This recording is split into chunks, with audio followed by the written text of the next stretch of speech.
Hi, today is March 26, 2023, and here are my poems for the day. The first one is poem number 510 for the year, The Elephant in the Room.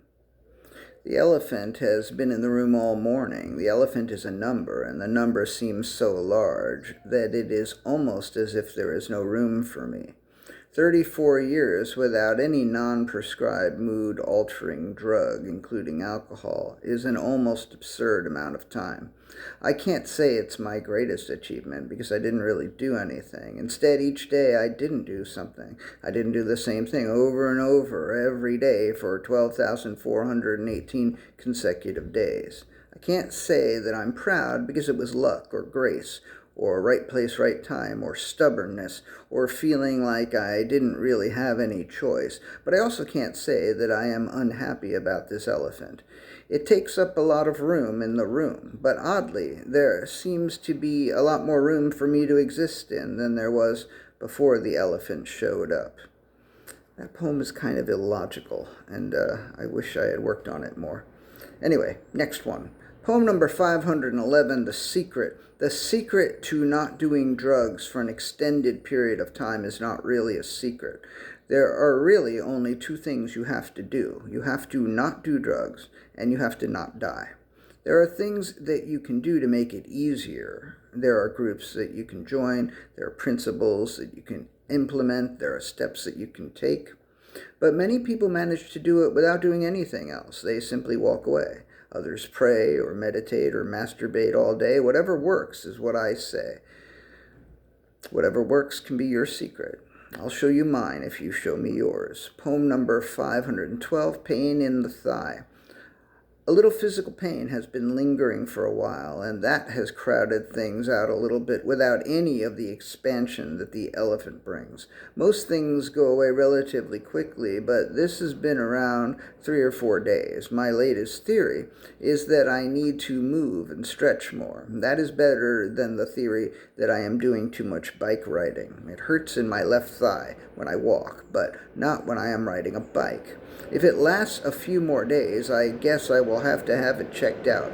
That will be a pain in the ass. Sometimes a pain in the thigh can be a real pain in the ass, but this pain in the thigh has not yet reached pain in the dick status. This pain in the thigh is just a pain in the ass. It's not a pain in the dick, or at least not yet. Poem number 513, Hello, Pollen. As long as I'm going to be a 62-and-a-half-year-old man complaining about ailments, let me also mention that I woke up this morning with some congestion. My computer tells me that today is a high pollen day. When I saw that, I said hello to the pollen, because the pollen nearly smacked me down one time when I said hi pollen instead of hello. Poem number 514, Dumb Jokes. In addition to the pain in the thigh and the congestion from the pollen, I am noticing that I am making more dumb jokes than usual today. At least I hope it has been more than usual. I would hate to think that I make this many dumb jokes all the time. The kids call them dad jokes these days, and I am a dad, but I've been telling these kind of jokes since I was a kid. But lately, I think I have been telling slightly more dumb jokes than is usual for me.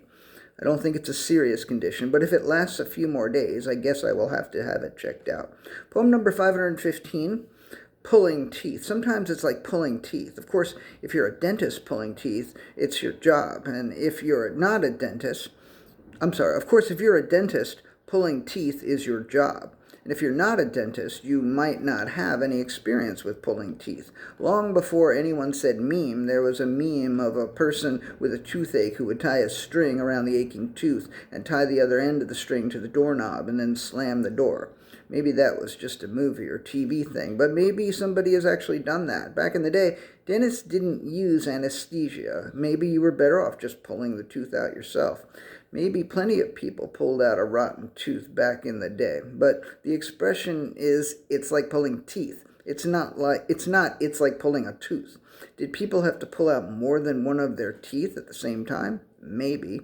They didn't have fluoride toothpaste back in the day. Hey, but wait, if you were a dentist back then and people were always coming to you to have their teeth pulled and you had to do it without any anesthesia, then maybe pulling teeth was like pulling teeth. So maybe it was dentists who came up with that phrase. This is stupid. So I looked it up, and the grammarist The grammarist says that the phrase has been in use since at least the 1830s, and that before modern dentistry, pulling teeth, quote, was a long, painful process that involved perseverance and physical strength on the part of the tooth puller as well as the patient, which is basically just what I said. It's basically what I just said. I gotta switch that. But I could have saved us all a lot of time if I had just looked that shit up in the first place. Sometimes the journey is more important than the destination, but not this time. And besides, I still don't know for sure whether it was a dentist who came up with the phrase, but now I think it probably was. And the last poem for the day is poem number 516, Another Universe. I need to get these out. I have something I have to do at 10 a.m., and it's past 9. I am hoping I will be less grounded in the mundane tomorrow. There was a small bit of transcendence this morning during the meditation, but when I returned to the poems, the feeling had left me. I made a choice when I got to number 512 after the meditation. In Another Universe, I wrote about transcendence and George Harrison. In Another Universe, I wrote about transcendence and George Harrison today. I hope I do that tomorrow in this universe, because there is no way to get that to that other universe from here. And I would like to read those other poems. All right, that's it. I do appreciate you. Thank you very much. Yes, that's all. Thank you. I appreciate you. Thank you.